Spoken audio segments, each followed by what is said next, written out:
જય જવાન જય કિસાન. હું છું અમિત માણાવદરિયા. તમે છો વેધર ગ્રુપ સબસે તેજ પર. કેમ છો ખેડૂત મિત્રો? મજામાં?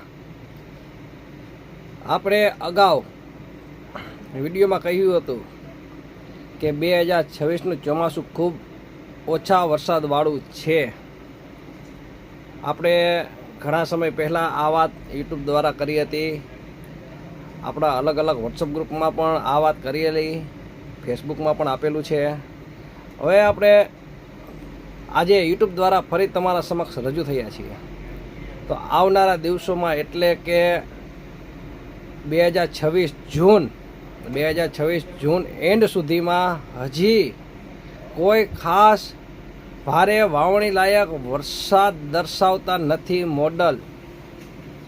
હજી એટલો કાંઈ જે આપણે ખેડૂત ભાઈઓને વરસાદ જોઈએ છે વાવણી લાયક, જે આપણે વરસાદ થતો હોય છે 3-4 ઇંચ આસપાસ, એવો વરસાદ હજી જૂન આખર સુધી એક કંઈ મોડલ દેખાડતા નથી, એટલે બતાવતા નથી.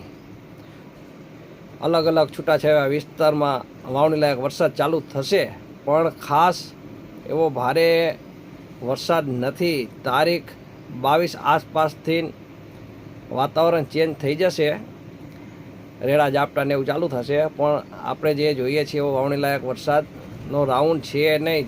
અમુક છૂટાછવાયા વિસ્તારમાં કદાચ થોડો ઘણો વાવણી લાયક વરસાદ પડે, પણ એ પણ જે આપણે જોતો એવો વરસાદ નથી. અને બીજા નંબરમાં ચોમાસું ખૂબ નબળું છે. આપણે અગાઉ પણ કહ્યું હતું, અત્યારે પણ કહીએ છીએ કે 2026નું ચોમાસું ખૂબ નબળું છે, ઓછા વરસાદવાળું છે. મગફળીની વાત કરીએ તો જે મિત્રોને હજી મગફળીનું બિયારણ લેવાનું હોય છે, થોડાક દી ઝારવો, હજી વરસાદ ખેંચાશે તો બિયારણ ચેન્જ કરવા જોશે. અને જે મિત્રોને ઓરવણા ચાલુ હોય એ લોકો એના તર પાણીને જોઈને જ ઓરવણા ચાલુ રાખજો. અને જેમ બને એમ ખ્યાલ હોય કે આપણે અત્યારે કૂવો છે કે બોર છે, એમાં વધારે પાણી છે તો ચાલે છે, પછી સામે એ પણ વિચારજો કે આટલો ટાઈમ વરસાદ સારો એવો ના થાય તો આપણું પાણી કેટલો ટાઈમ આવું નવું ટકી રહેશે, ઘટશે કે નહીં ઘટે. બને ત્યાં સુધી દાખલા તરીકે 20 વીઘાનું પાણી હોય તમારી પાસે, કે 20 વીઘાની મગફળી ઓરવવાનું પાણી છે આપણી પાસે અને હાલશે આમનામ જ, તો એવું લાગે તો 2-5 વીઘાનું ઓછું કરો. કારણ કે વરસાદની ખેંચ રહેશે એટલે પાણીનો સ્ટોક પણ ધીમે ધીમે ઘટતો જશે. એટલે થોડુંક ઓછું કર્યું હોય તો પાવામાં ને મજા આવે. અને બીજા નંબરમાં ઉપાડ ના આપશો બહારના જે મજૂર છે એને, કારણ કે વરસ ખૂબ નબળું છે, પૈસા તમારા ઊભા નહીં થાય. અને મજૂરને પણ ખ્યાલ જ હોય છે, તમારી વાડીએ કદાચ મજૂર રહેતા હોય કે આવતા હોય છે, એ ઘણી વખત એમ કે શેઠ જો આ તારીખે મોબાઈલમાં જો વરસાદ દર્શાવે છે, આપણે કહેતા હોય છે. એ હોશિયાર થઈ ગયા છે, એને નજીકનું બધું જોતા આવડે છે ને એ સોશિયલ મીડિયામાં આપણી જેમ એક્ટિવ જ હોય છે કે આ વર્ષે ઘણાનું કેવું થાય છે કે વરસ નબળું છે.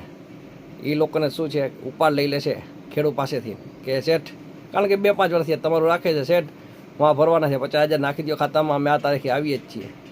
આવશે, આપણે એમ નથી કહેતા ના આવે, અને કદાચ ના પણ આવે અમુક મજૂર. એટલે આપણે એ ધ્યાન રાખવાની કે કઈ રીતે તમારે કરવું છે આયોજન, મજૂરને પૈસાનો કેટલો ઉપાડ આપવો છે, શું છે એ.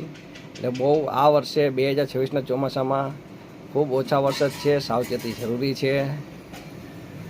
આપણે પહેલાં પણ એ જ વાત કરી, આજે પણ એ જ વાત કરી છે. હજી સારા એવા વાવણી લાયક વરસાદના કોઈ ચાન્સ દૂર દૂર સુધી દેખાતા નથી. એટલે આ જૂન પૂરો થાય ત્યાં સુધી, પછીની વાત આપણે પછી કરીએ. ત્યાં સુધી આપણે જોયા કરીએ શું થાય છે. હજી તો મને લાગે છે કે જૂન પૂરો થતાં થતાં તો અમુક ખેડૂત બિયારણ પણ યાર્ડમાં વેચવા જશે મગફળીના. પણ આપણે, હું પણ ખેડૂત છું, આવું બોલાય પણ નહીં, કારણ કે સામેવાળાને એમ થતું છે હા આવું કહે છે અમિતભાઈ. જે મોડલો દર્શાવે છે એ હું તમારા સમક્ષ એની માહિતી આપું છું. મારે તો તલ જ વાવવાના છે, તલનું બિયારણ લઈ લીધું છે. અને અમુક જે સારા આગાહીકાર છે એ પણ હવે ધીરે ધીરે પ્રગટ થયા છે, અને થતાં પણ આવશે કે ચોમાસું ખૂબ નબળું છે. કસ કાતરાવાળા જે મિત્રો આગાહી આપે છે એ વધારે વરસાદની આપે છે. જોઈએ આ વખત કોણ સાચું પડે છે. ધારો આપણે હજી ક્યાં ચોમાસું બેસી ગયું છે, આવી ગયું છે, ખ્યાલ આવી જશે કે કસ કાતરની તારીખોમાં શું થયું છે અને મોડલોના અભ્યાસ મુજબ અલગ અલગ મિત્રો મારા જેવા જે માહિતી આપે છે વાવણી લાયક વરસાદની કે નબળા ચોમાસાની, કારણ કે તારીખો આવતી જશે એમ એ પ્રગટ થતું જશે. આની પહેલાં આપણે એક વિડીયો દર વર્ષે બનાવી છીએ કે આટલી સિસ્ટમો બનશે. આ વખતનો વિડીયો પણ તમે જોઈ શકો છો.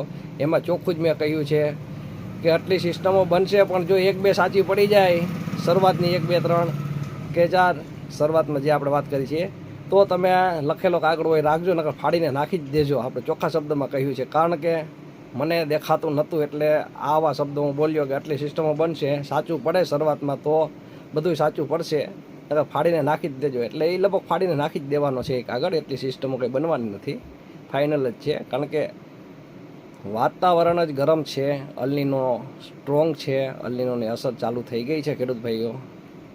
એટલે તમારું તર પાણી, તમારો વિસ્તાર, તમારી જમીન એ બધું જોઈને બિયારણ પસંદગી કરો, વાવેતર પસંદગી કરો. હજી સમય છે. ચાલો મળીએ નેક્સ્ટ વિડીયોમાં. હવે આપણે એક્ટિવ રહેશું આમાં યુટ્યુબમાં, કારણ કે ઘણા બધા વર્કશોપ ગ્રુપ આપણે છે એ ઓનલી એડમિટ કરી નાખ્યા છે. અને એક 3 નંબરનું આપણે ગ્રુપ છે, એમાં જે એડમિટ હતા એ નીકળી ગયા છે, એમાં આપણે નીકળી ગયા હતા. અત્યારે કોઈ અન્ય એડમિટ છે એનો સંપર્ક થતો નથી. તો કદાચ તમે કોઈ 3 નંબર ગ્રુપમાં હોય તો અહીંયા એડમિટ બનાવી શકો. મને કદાચ થાય શક્ય હોય તો, નકર પછી ભલે એમનેમ રેઢું રાજ હાલે 3 નંબર વોટ્સઅપ ગ્રુપનું પણ. ચાલો મિત્રો, જય જવાન, જય કિસાન, જય દ્વારકાધીશ સૌ મિત્રોને.